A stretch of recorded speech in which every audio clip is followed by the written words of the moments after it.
Bonjour. Vous est-il déjà arrivé de recevoir quelque chose sur la tête? Vous êtes-vous déjà demandé pourquoi et comment c'est arrivé? Eh bien, aujourd'hui, nous allons faire une expérience sur la gravité et la résistance de l'air. Des légendes disent qu'il y a fort longtemps, en 1686, Isaac Newton, un grand scientifique, aurait reçu une pomme sur la tête. C'est comme ça qu'il aurait inventé bien des lois et des formules, dont la loi universelle de la gravitation. Mais revenons à notre sujet principal. Les objets, que ce soit une pomme, un atome, une maison ou la Terre, ont tous une masse, c'est-à-dire qu'ils sont faits de matière.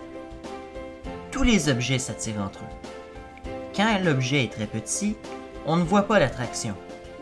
Par contre, si on a un objet assez grand, on peut le voir, comme la Terre nous attire vers elle, par exemple.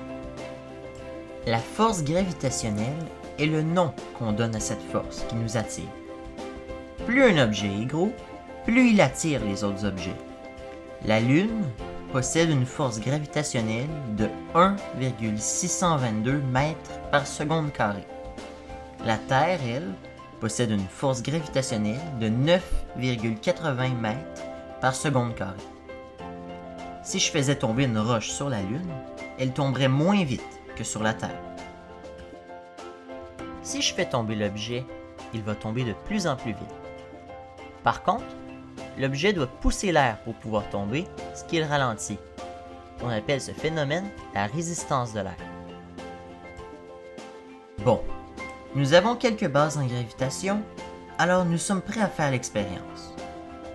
Nous avons ici un cube de plomb et ici un cube d'aluminium parce que nous voulons prendre deux objets qui ont une masse différente. Le cube de plomb est plus lourd que le cube d'aluminium. Les cubes ont la même forme parce qu'on veut qu'ils aient la même résistance à l'air.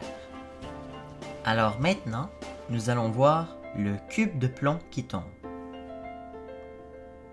Et ensuite, voilà le cube d'aluminium qui tombe.